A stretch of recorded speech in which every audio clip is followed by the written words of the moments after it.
Então, o nome da nossa série, infelizmente o projetor deu um probleminha ali, não vai ser possível projetar aquilo que foi preparado, ok? Mas depois, quem quiser acompanhar os slides, tudo certinho, pode entrar lá nas redes sociais, no YouTube, e acompanhar por lá. Então, a primeira aula, irmãos, é no Salmo 1. Eu convido os irmãos a abrir a Bíblia no Salmo 1. Daqui a pouquinho a gente faz a leitura do Salmo. Primeiro vamos fazer algumas introduções importantes aqui. Salmo 1.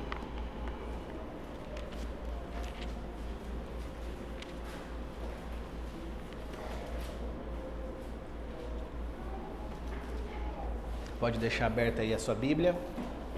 E o assunto de hoje é os justos e os ímpios. Então todos sabem, irmãos, que o livro dos Salmos tem 150 músicas, 150 cânticos. Não é necessariamente capítulos igual nós temos nas epístolas e nos outros livros, mas são 150 cânticos.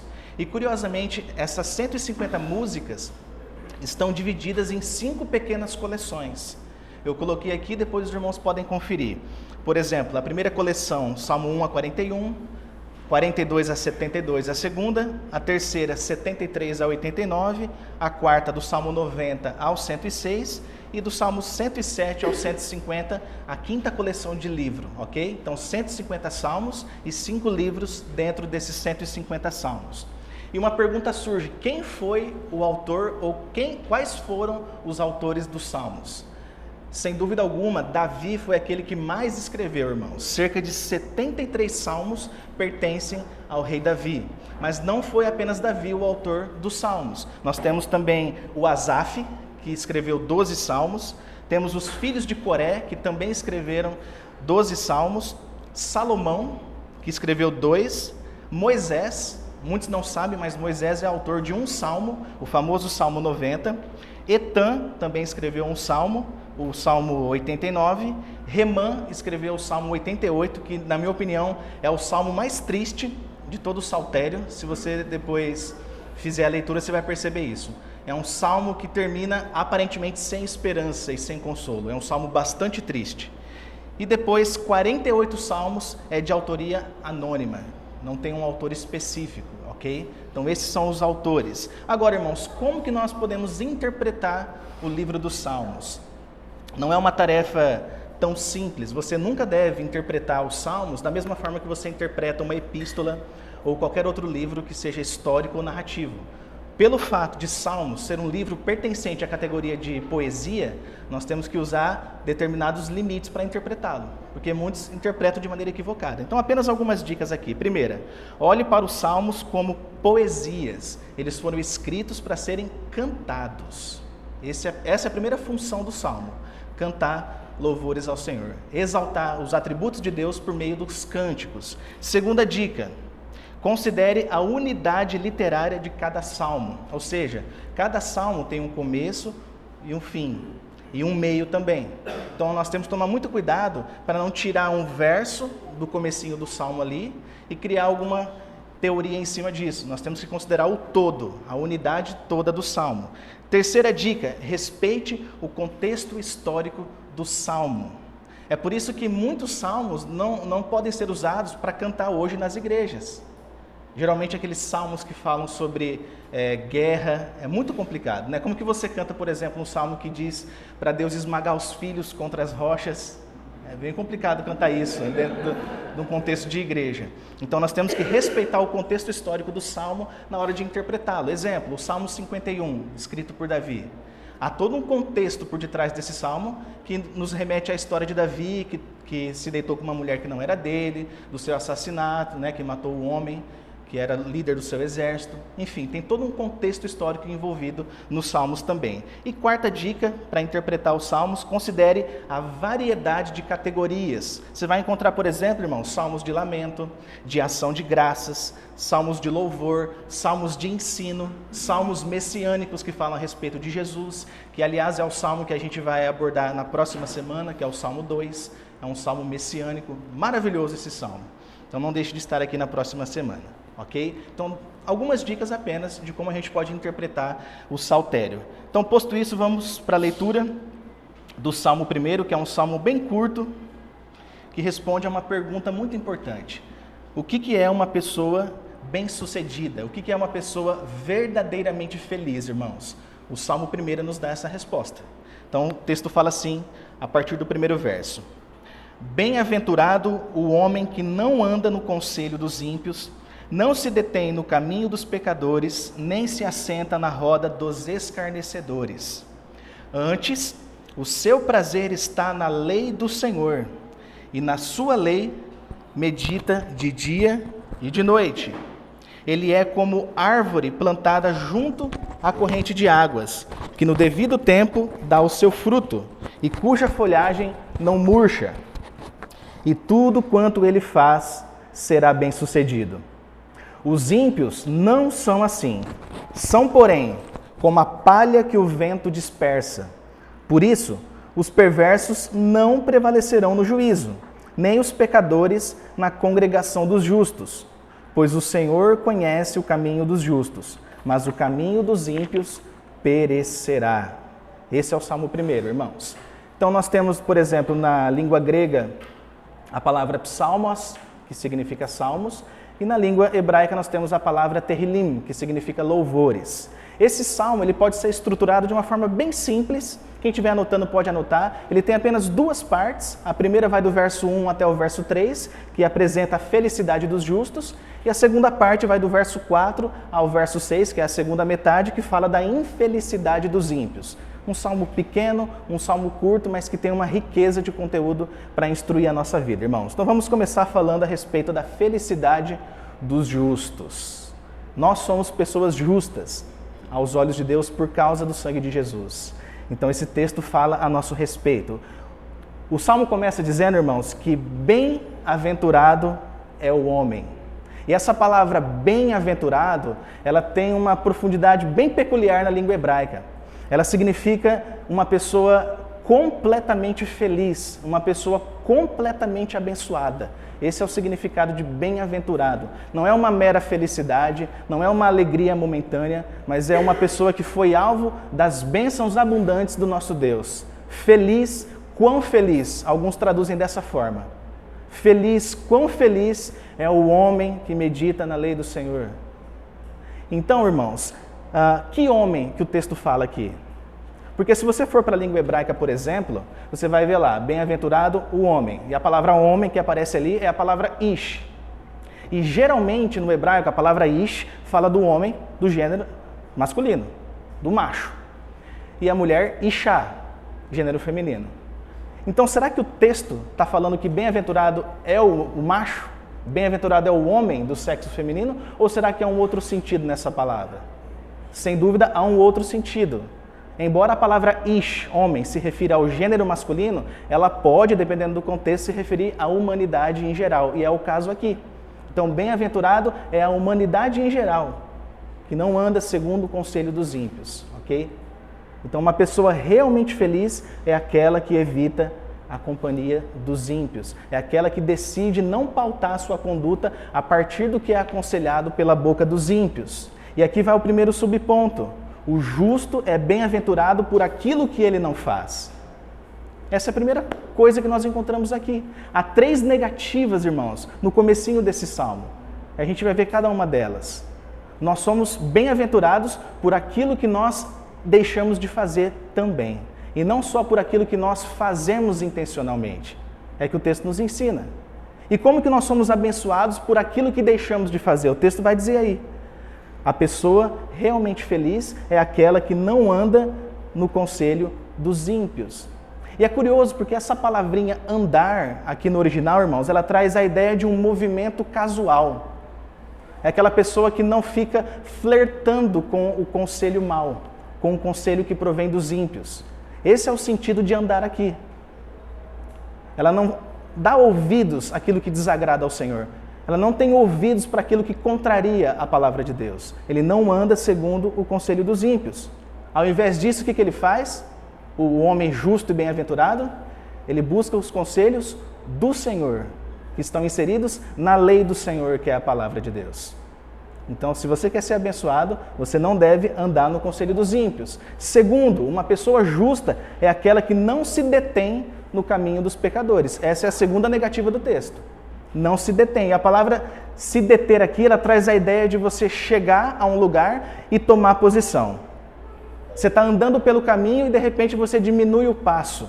Creio que muitos cristãos já passaram por essa situação. Deu ouvidos ao conselho do ímpio e quando se deu conta já estava diminuindo a velocidade na caminhada cristã. Essa é a ideia de se deter no caminho dos ímpios aqui. Você está caminhando bem e de repente você diminui a velocidade porque você passou a dar ouvidos ao que não deveria. Mas a pessoa bem-aventurada é aquela que não se detém no caminho dos ímpios, ou seja, é aquela que não diminui os seus passos, não diminui a sua velocidade. Ela continua caminhando, continua na velocidade que agrada a Deus. Então, por exemplo, antigamente nós frequentávamos determinados lugares que não convém fazer isso mais. Antigamente a gente falava determinadas coisas ou cria em determinadas coisas que hoje não convém mais. Porque afinal de contas, nós fomos tornados justos por causa de Jesus. Então a nossa vida deve ser marcada por essa segunda negativa, não se deter no caminho dos ímpios ou no caminho dos pecadores. Terceira negativa, e não se assenta na roda dos escarnecedores. Perceba, irmãos, que há um progresso. A pessoa começa flertando, depois ela diminui a sua velocidade e, por fim, ela se assenta na roda dos escarnecedores. E o se assentar aqui significa justamente estabelecer uma morada permanente. Não é assim que começam as quedas? Começa com um flerte, depois você diminui a sua intensidade espiritual e quando você se dá conta, você já está estabelecido no caminho pecaminoso. É isso que acontece com a vida daqueles que não são justos e que pode acontecer conosco se nós não vigiarmos também. Porque o justo não se assenta na roda dos escarnecedores. E o que é um escarnecedor, irmãos? Um escarnecedor é muito mais do que uma pessoa cética. Uma pessoa cética é quem não crê na palavra de Deus. Mas o zombador vai além, ele é pior do que isso. Além de não crer, ele zomba das coisas sagradas. Mas aquele que é justo não se assenta na roda dos escarnecedores, não fica junto daqueles ímpios que zombam da palavra de Deus e das coisas sagradas que nós temos no nosso dia a dia. A rodo, irmãos. Temos isso no trabalho, temos isso na família, com parentes que não são crentes, temos isso na vizinhança e assim por diante. Então, quando você ouve uma piada que desonra a Deus e que zomba das coisas sagradas, qual é a atitude que você toma em relação a isso? Charles Spurgeon, no livro Os Tesouros de Davi, volume 1, ele disse: a roda dos escarnecedores pode ser muito imponente, mas está muito perto das portas do inferno. Fujamos, pois em breve essa roda estará vazia e a destruição engolirá o homem que se assentar nela. Isso é muito forte o que ele diz. E eu pergunto para você, para a gente refletir, irmãos, com base no que foi falado até aqui. Nos últimos anos, fazendo aí uma retrospectiva da sua vida, a sua vida mudou para pior ou para melhor?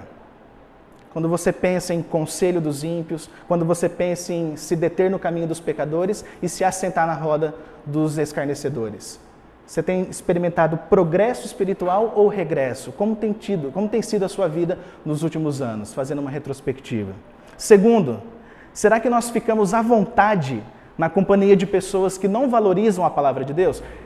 Irmãos, particularmente, eu fico extremamente incomodado quando isso acontece. Quando eu estou conversando com alguém a respeito de assuntos não espirituais, assuntos da vida, da sociedade, e de repente essa pessoa começa a escarnecer da palavra, dos meus irmãos na fé.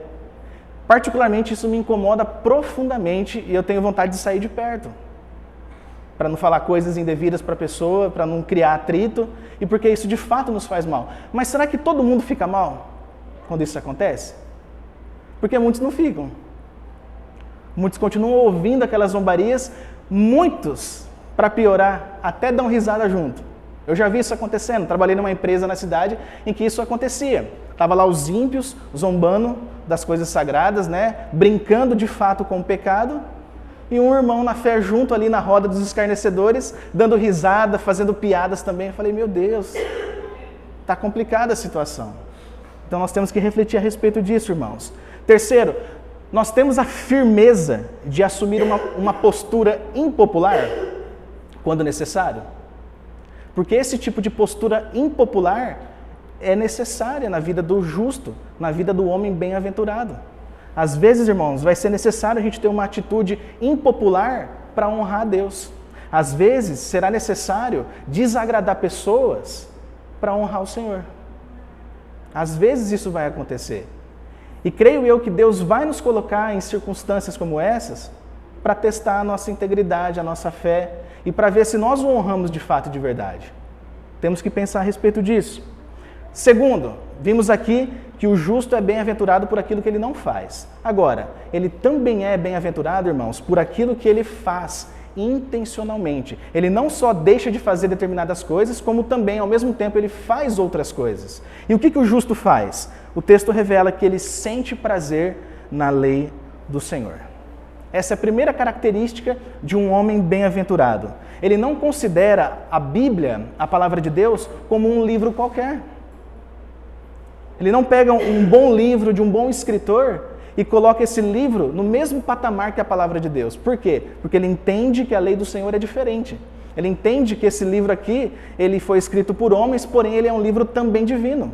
É um livro sobrenatural. O que Deus quer de você e de mim está revelado nessa palavra. E o homem bem-aventurado entende isso e ele sente prazer nessa lei. Porque sempre que ele se coloca diante da palavra, ele é confrontado pela palavra. Mas também ele é consolado, ele é instruído, ele é fortalecido, ele é alimentado. Essa é a primeira característica do homem bem-aventurado. A Bíblia é o seu alimento diário.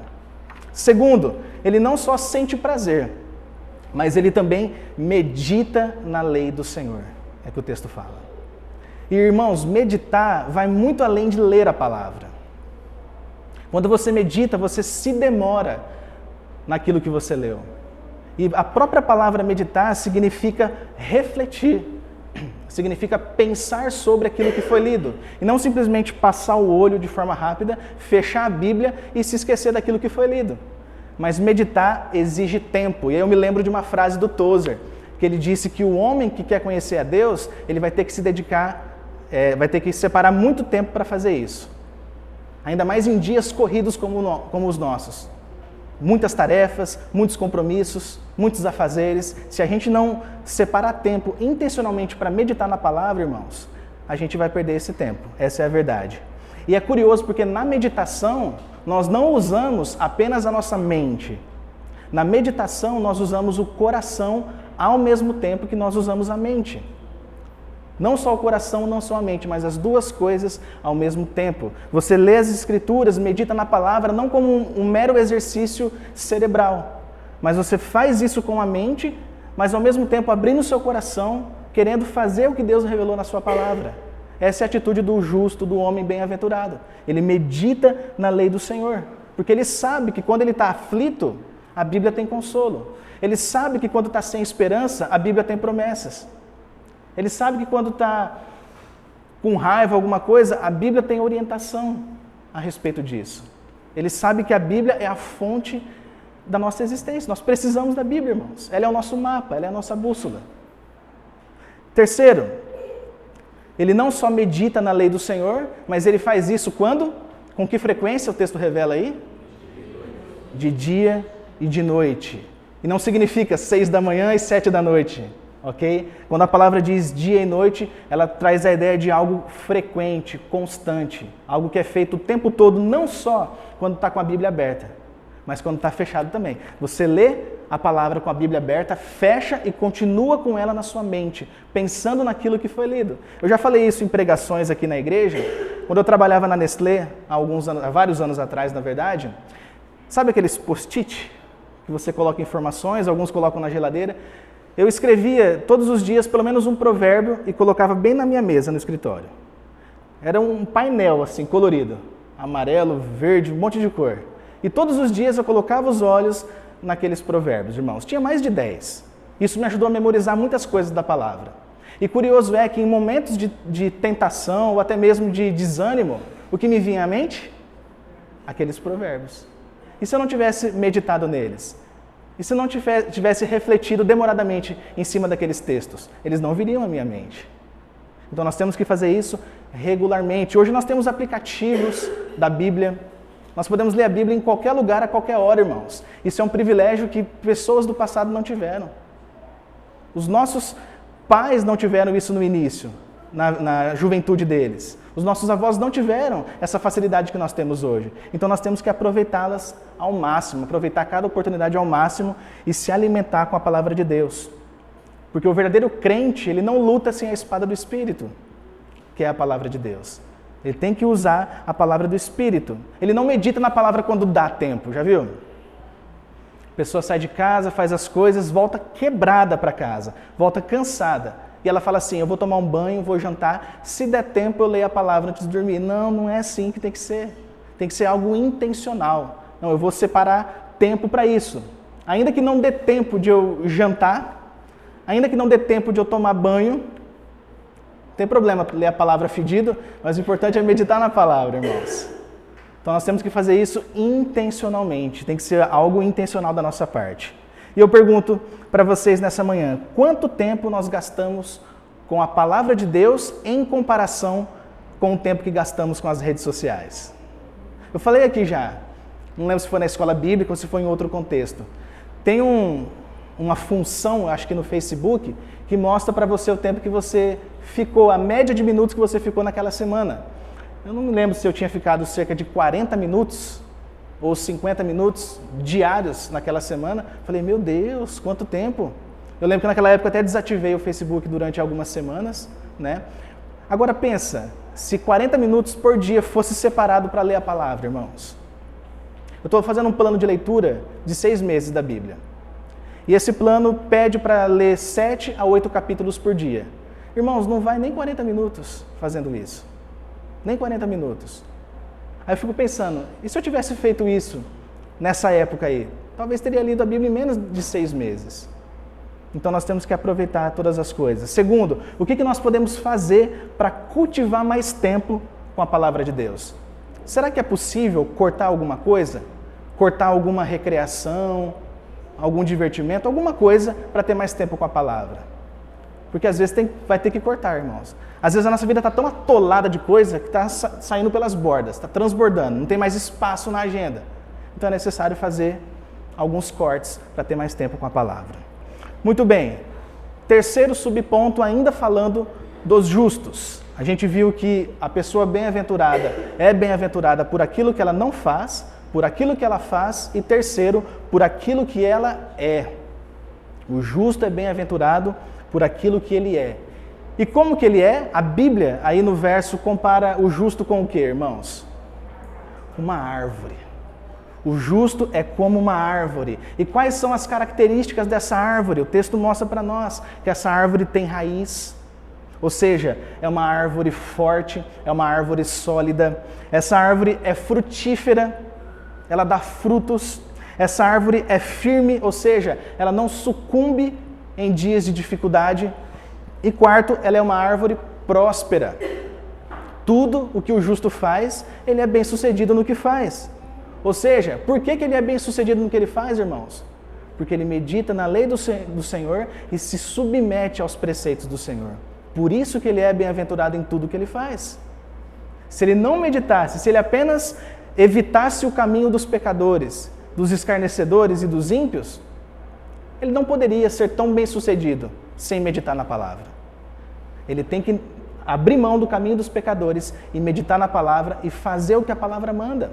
E aqui é um outro ponto importante, não basta meditar, ter prazer na lei do Senhor dia e noite, se isso não for praticado. Tiago diz que aquele que não pratica a palavra engana quem? O professor da IBD, o pastor, engana a si mesmo. Aquele que lê, mas não pratica a palavra, engana a si mesmo. Então a pessoa é comparada a uma árvore nesse texto com todas essas características. E eu pergunto, será que nós somos uma árvore frutífera, irmãos? Fazendo uma análise da nossa vida, um autoexame. Será que nós damos frutos? Jesus nos enviou para que dessemos frutos. João 15 fala a respeito disso. Ele é a videira e nós somos os ramos. Será que nós temos dado fruto? Exemplo, nós estamos vencendo os nossos pecados no dia a dia da nossa vida?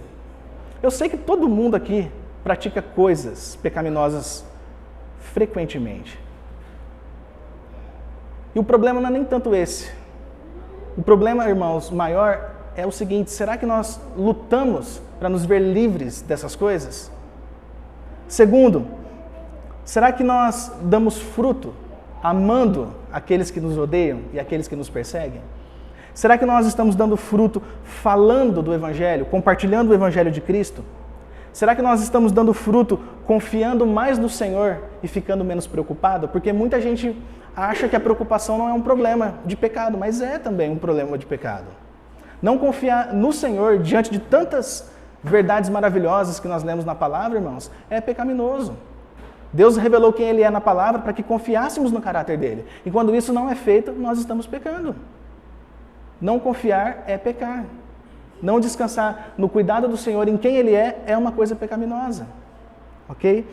Mais será que nós temos colocado os nossos dons a serviço do Senhor e a serviço do próximo? Essa também é uma forma de frutificar.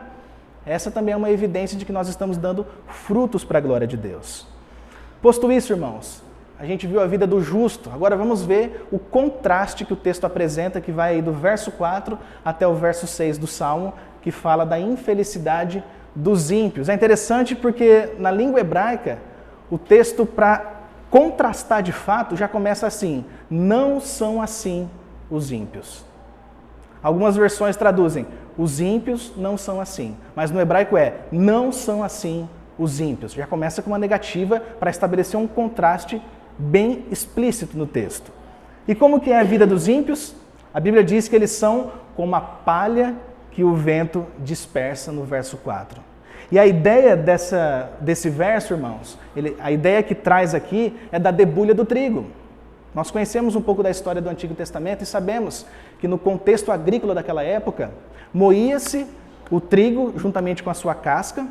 Quem fazia isso era o boi, tanto é que Paulo falou: não amordace o boi enquanto debulha o trigo, ou seja, ele deveria se alimentar, né? O alimento do boi era o seu salário, então ele fala para não amordaçar, etc.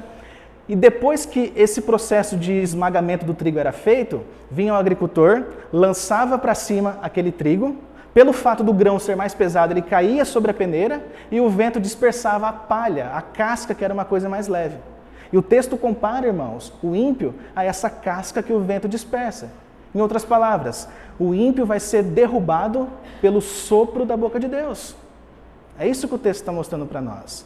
Ele não vai prevalecer na congregação dos justos. Ele não vai prevalecer no juízo do Senhor. Ele não vai conseguir permanecer de pé. E é curioso porque, no original, essa é a ideia do texto. Quando o juízo final acontecer, o ímpio não vai conseguir nem ficar de pé diante de Deus. Ele vai ser derribado, ele vai ser julgado. Por quê? Porque o prazer dele não está na lei do Senhor. Porque ele se assenta na roda dos escarnecedores. Ele é um escarnecedor. Porque ele anda segundo os conselhos do seu próprio coração. Então ele será julgado por Deus. Esse é o caminho de perdição que eles vão experimentar. Mas o verso 6 diz que Deus conhece o caminho dos justos. Deus conhece o nosso caminho. Deus conhece a integridade de cada um de nós, irmãos. E isso é de fato um consolo para o nosso coração. E aqui vai uma aplicação muito importante para a nossa vida. Primeiro, não tenha inveja dos ímpios. Eu falei do Asaf aqui no comecinho. O pastor mencionou ele na pregação de domingo. O Asaf quase se desviou, porque ele contemplou a prosperidade dos ímpios. Mas quando você lê o verso 4 a 6 do Salmo 1, irmãos, não dá para você invejar a vida dos ímpios. Porque eles são como a palha que o vento dispersa. Eles não vão prevalecer diante do juízo. Então, não tenha inveja da prosperidade dos ímpios. Porque prosperidade não é sinônimo de bênção, necessariamente. Nem toda prosperidade vem de Deus. Muitas vêm, mas nem todas.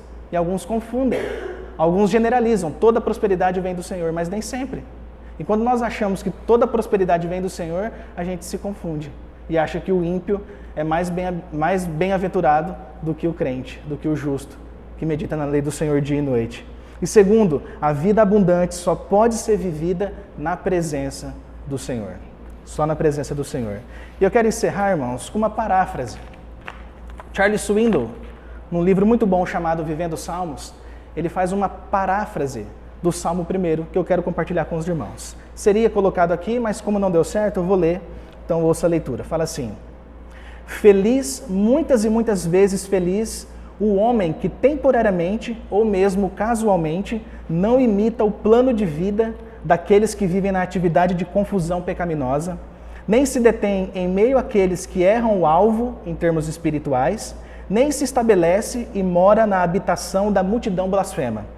Mas, em contraste com esse tipo de vida, ele tem grande prazer na palavra de Deus, refletindo sobre ela e meditando nela todos os momentos em que está acordado de dia ou de noite. O resultado, ele tornar-se-á como uma árvore, firme, frutífera, que não murcha e cumprindo na vida os propósitos que Deus determinou para ele. Não são assim os ímpios. Eles são como cascas sem valor, batidas e castigadas pelos ventos da vida, espalhando-se e vagando sem propósito.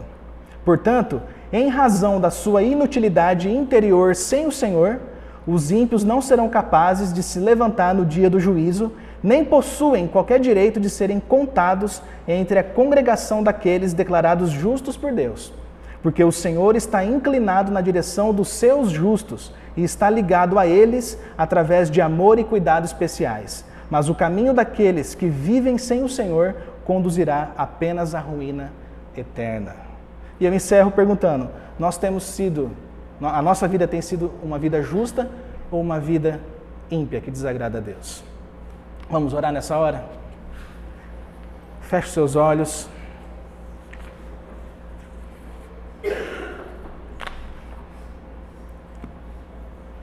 Pai, nós queremos te agradecer pela sua palavra, Senhor. Como nós vimos aqui, nós somos bem-aventurados, porque o nosso prazer está na sua lei, e na sua lei nós queremos mais e mais meditar dia e noite, porque só dessa forma nós seremos bem-sucedidos, só dessa forma, Pai, nós glorificaremos o Teu nome e seremos frutíferos nessa terra com aquilo que o Senhor colocou em nossas mãos. Deus, eu oro para que o Senhor nos ajude a vencermos os desafios dessa vida moderna, que o Senhor nos ajude a separarmos o devido tempo para com a sua palavra, o devido tempo em sua presença, confessando os nossos pecados, corrigindo as nossas motivações e a nossa vida, Senhor. Que possamos experimentar dias de bênção, que possamos experimentar os teus favores mais e mais. Nós oramos em nome de Jesus Cristo, aquele que morreu por nós. Amém e amém.